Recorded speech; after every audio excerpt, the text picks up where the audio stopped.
Welcome to the Deep Dive, everybody. Today, we're going on a journey. We're going to explore the history of a really interesting idea in Islam called Tahrif. Yeah, it's a fascinating one. It's this concept that the Bible, the Torah and the Gospels, has been corrupted. And it's caused a ton of debate between Muslims and Christians for centuries. It has. And to help us unpack it all, we're diving deep into Muhammad Ali Tabatabai's PhD dissertation, Intellectual History of Biblical Falsification in Islam. It's from 2017, originally written in Persian, and it's an incredible resource. Oh, it really is. Tabatabai just dug up so many historical documents, and his analysis is really insightful. He really does set the stage for a new understanding. Okay, so before we get into the nitty-gritty, let's give everyone some context. So the Quran, right, the holy book of Islam, speaks highly of the Torah and the Gospels.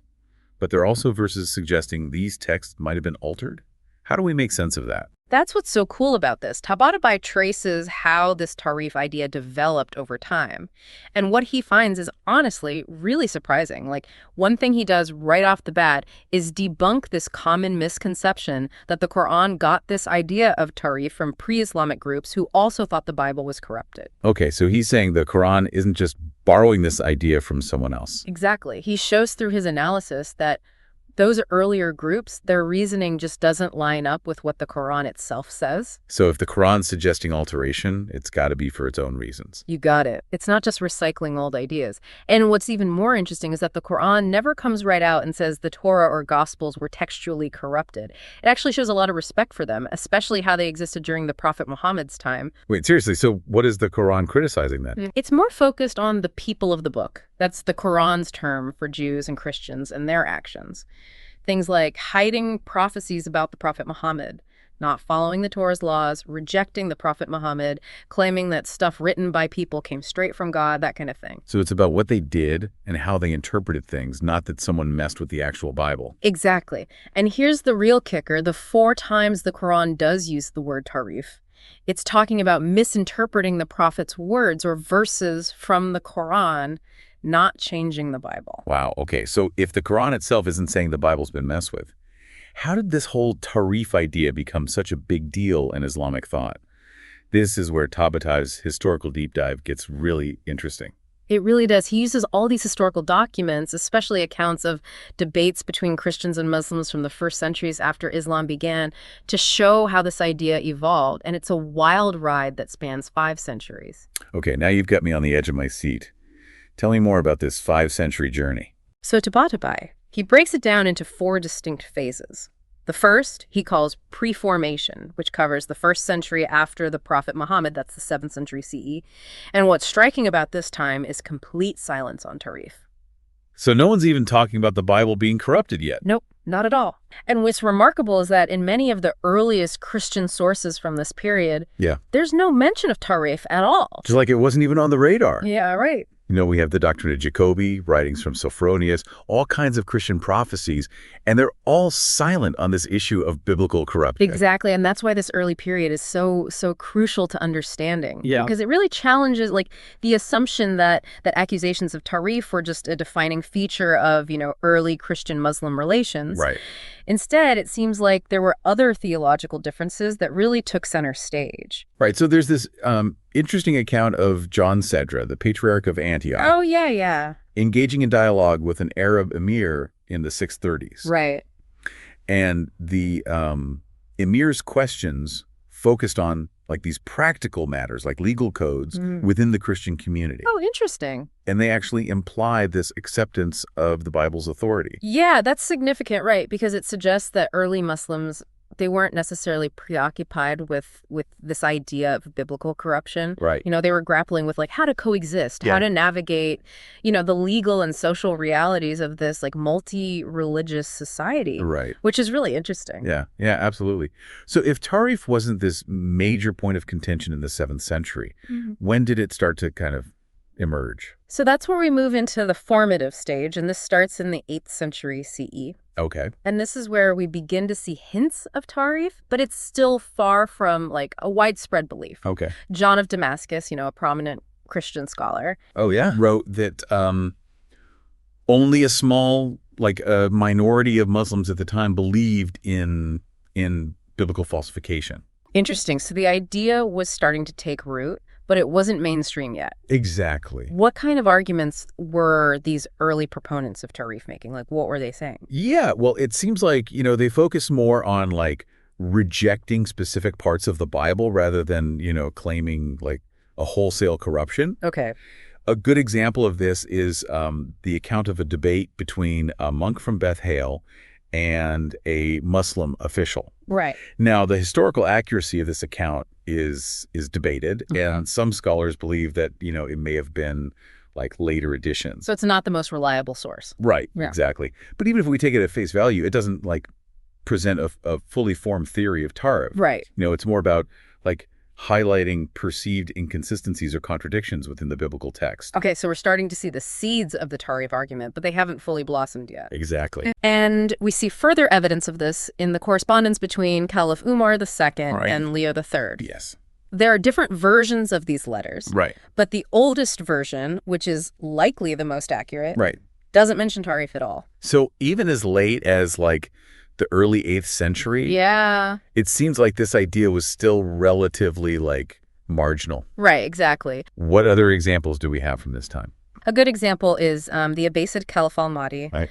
During like a documented debate. Right. He directly accused Christians of altering the Bible Wow. to remove prophecies about Muhammad. That's a big statement to make, right? Like, Yeah. someone of that stature to openly endorse this idea must had like a significant impact. For sure. I mean, it definitely raises questions about how widespread this idea was, becoming at that time. Right. But it's also important to remember, like, this account of al-Mahdi's accusation, Yeah. it comes from just one source. Oh, okay. So other contemporary sources kind of indicate that a lot of Muslim scholars, they still accepted the Bible's authority during this time. So it's possible that his view wasn't like universally shared. Exactly. So it seems like this idea, it was still gaining momentum. It hadn't quite become the dominant view. Right. Tababai suggests it may have been more prevalent in certain intellectual circles, Okay. particularly among the Mutazili scholars. Okay, so we have these whispers of doubt. We have maybe some texts that aren't as reliable as we thought they were. But do we have any evidence of what the official Islamic stance was Yes. on Tahrif during this time? Yes, we do. And this is quite remarkable. We have a letter written on behalf of Caliph Harun al-Rashid in 800 AD, inviting the Byzantine emperor to Islam. And in this letter, he actually argues that divine scriptures can't be corrupted. Wow, so even at this point, the official position is rejecting this idea of Tahrif. Exactly, which makes what happens next even more fascinating. Okay, all right, lay it on me. Because as we move into the 9th century, things really start to heat up, and the Tahrif debate explodes onto the scene.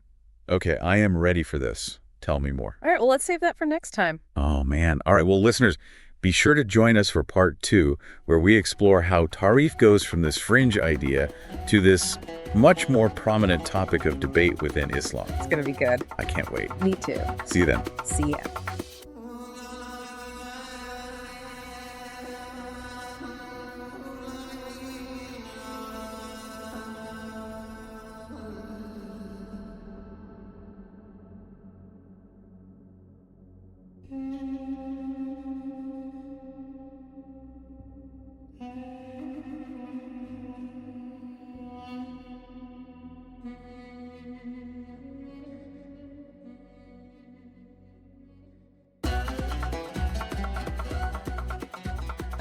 Welcome back, everyone. Are you ready for the next chapter? Because it's where things get really juicy. You've definitely got me hooked. We left off with those first little whispers of the Tahrif idea starting to emerge in the 8th century. So when does it really take off? When does it become like a thing?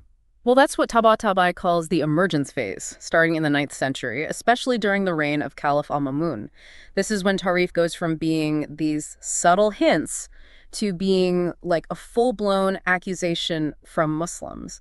And get this, it seems like it might have been a reaction to Christians starting to accuse the Quran of being corrupted. Oh, interesting. So it's like a you said, I said kind of thing in this theological back and forth. Exactly. This period also sees this big rise in arguments based on reason. People are relying less on just scripture and more on logic and philosophy. Yeah, that makes sense. There was so much intellectual and philosophical stuff happening in the Islamic world at that time. Right. And this shift toward reason actually changes how people understand Tahrif. So there's this important figure from this time, Theodore Abulquira, a Christian theologian writing in the early 9th century. Early on, he doesn't really even bother defending whether the Bible is authentic or not. Because no one was really challenging it. Exactly. It wasn't a big deal.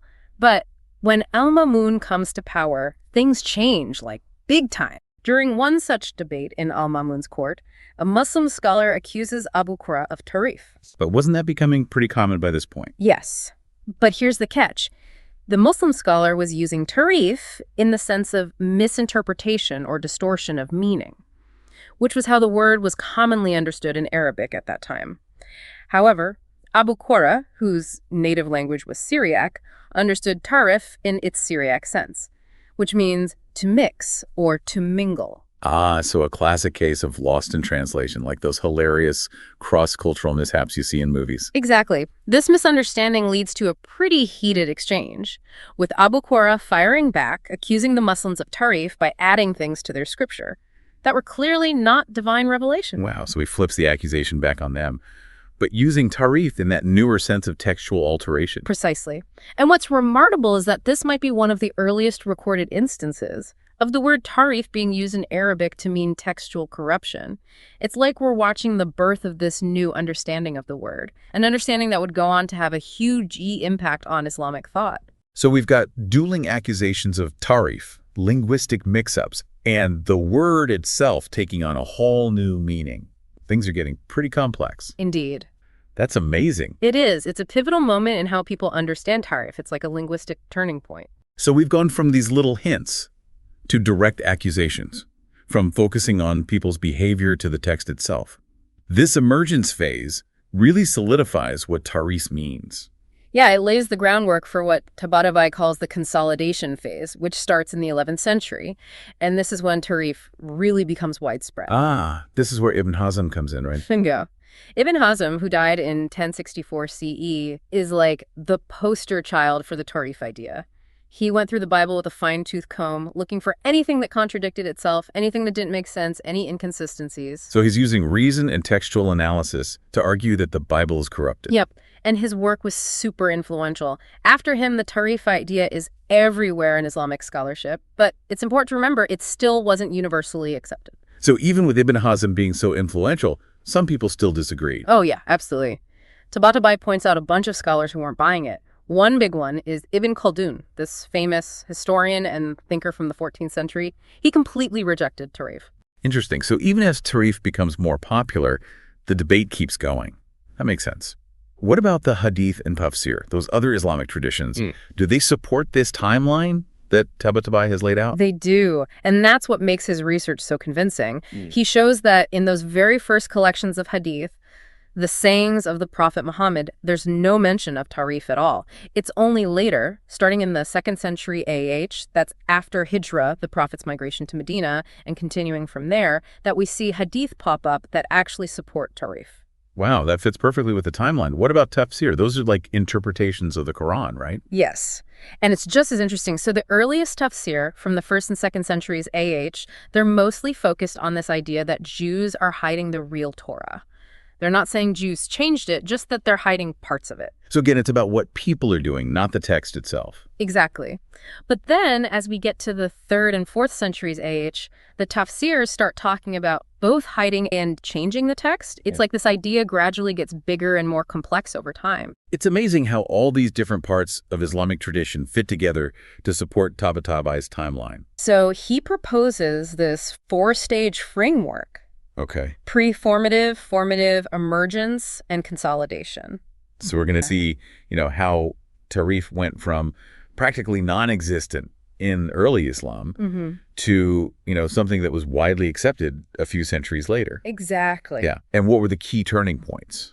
Yeah, so to understand those turning points, we really have to go back in time. Okay. And try to imagine the world that Islam was kind of born into. It was a world where scripture was like everything. Right. Like sacred texts had this huge amount of authority. Yeah. You couldn't just ignore them. So Islam had to find a way to navigate that. Right, exactly, yeah. And the way that the Quran does that is really fascinating. It doesn't present itself as something totally new. Right. It actually presents itself as a continuation of that scriptural lineage. Okay. Kind of like the culmination of all these revelations that had come before. But how did that tie into Tahrif? Well, because to do that, the Quran had to avoid directly criticizing the existing scriptures. Right. Like it had to find a way to coexist with them. Okay. To fit into this world that was so focused on scripture. And so then, if we kind of fast forward a bit to the 8th century. We come to this kind of turning point that's a little unexpected, maybe. Okay. This huge debate erupts in the Islamic community about whether or not it's okay to write down the sayings of the Prophet Muhammad. Right, the hadith. Yeah. Okay, but how does a debate about the hadith connect to the Bible? Right. And Tahrif? So it's all about precedent. Okay. The people who were against writing down the hadith, they pointed to this text from the Jewish tradition called the Mishnah, which is this compilation of oral law. Right. And they basically said that creating that text alongside the Torah was like this innovation, like a human addition to a divine text. So they weren't saying that the Torah itself was corrupted. They were saying it was wrong to add something new to it. Exactly. It's a really important distinction. Exactly. So what happens next? Well, then we get to the 9th century. Okay. And this really powerful intellectual movement called rationalism. Okay. It's kind of like the Islamic world's version of the Enlightenment. Right, right. And this movement really emphasized reason and logic as the primary ways to understand the world, including religious texts. So scholars are starting to look at the Bible. Yeah. With a more critical eye. Exactly. And all of this is happening against the backdrop of that earlier suspicion. Yeah. That maybe humans had messed with scripture somehow. Right. It's all starting to come together. Yeah. Right. The context, the suspicion, and now this shift. Right. In how people are thinking about scripture. Exactly. So what happens next? Well, at this really key moment, okay, something happens that really changes things. Okay. Arabic translations of the Bible start to circulate widely. Yep. For the first time. So now Muslim scholars can read the Bible in their own language. Exactly. And compare it directly to the Quran. Right. And what they find is, well, let's just say it raises some questions. I bet. So this is where the rubber hits the road, right? Exactly. It's not just theoretical debates anymore. Right. It's about what the texts actually say. Yeah, what do they find? Well, they're noticing these apparent contradictions with the Quran. Okay. They're seeing variations between different manuscripts of the Bible. Right. Things just don't seem to add up the way they expected. Okay. And so you get a whole range of responses. Some scholars try to downplay those differences, focus on the commonalities between the texts, try to reconcile the discrepancies. Makes sense. But then there are these other scholars, like Ibn Hazm, who take a much bolder approach. Okay. They start to use what we call textual criticism, really analyzing the language of the texts, comparing different versions of the manuscripts to argue that the Bible has been corrupted. Like literally corrupted. Yeah, like the actual words have been changed. Wow. And that's what makes this moment so important. Right. This is where that shift starts to happen. Okay. It's when the idea of Tahrif really starts to solidify and becomes like the dominant view within Islamic scholarship. So it goes from being like this fringe idea to like the mainstream view. Exactly. It's no longer just about misunderstanding the text. It's about the text itself being changed. Wow. So in just a few centuries, we go from Islam kind of, respectfully engaging with the Torah and the Gospels to this idea that they're corrupted. Yeah. And that's like the mainstream view. Exactly. It's a huge shift. It really is. And what Tabatabai does so well is he shows us that it wasn't just about like blind faith or dogma. Right. It was this complex process driven by these historical events, intellectual trends, and even like political stuff happening within the Islamic world. Exactly. It's like a detective story, trying to figure out all these different factors that led to this huge shift in thinking. And that's what makes this deep dive so cool. We've gone through centuries of intellectual debate, seen how this complex idea evolved, and discovered that the history of how Muslims and Christians have interacted is way more nuanced than we might have thought. In our final part, we'll explore what all of this means for you, our listener, and how these debates that started centuries ago still impact us today. Stay with us.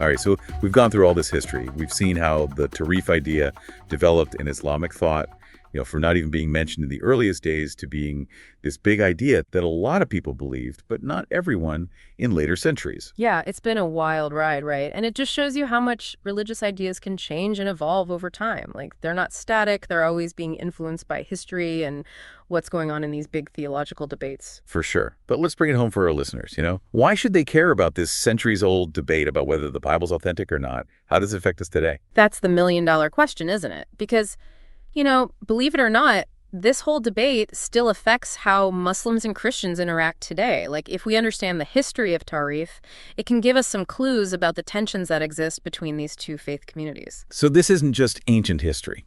It has real-world implications. Oh, absolutely. It helps explain stuff like why people interpret scripture so differently, or why they approach interfaith dialogue in different ways. It can even help us understand some of the prejudices that come from these different points of view. It's a reminder that these are complex issues, right? There are no easy answers. Nope, not at all. And that's why scholarship like Tabatabai's is so important. It helps us get past stereotypes and assumptions to really dig into the nuances of history and thought and to approach these conversations with more understanding, Yeah. with more empathy. I think so too. Yeah. So, knowing that this debate has been going on for centuries and still is today, how do you think it's shaped Muslim-Christian relations? Well, there's no question it's created obstacles. I mean, if one community believes the other's holy book is messed up, that's bound to breed some suspicion, some distrust, and make people less willing to really talk to each other. Yeah, it's like a wall goes up between them. Exactly. But at the same time, I think this history also gives us a chance. Like, if we acknowledge how complicated this debate is, if we recognize that there have always been different opinions within Islam about the Bible, then maybe we can create some space for more respectful and nuanced conversations. So we need to move beyond this black and white thinking to really bridge that gap. 100%. It's about seeing the gray areas, the different perspectives, and coming to the table willing to learn from each other and try to understand. That's such an important message. Tabatabai, in his conclusion, emphasizes that even though Tahrif became a widespread idea, it was never universally accepted, right? Yeah. There were always people who disagreed, and that's so important to remember. It is. It reminds us that there's never just one viewpoint within any religion.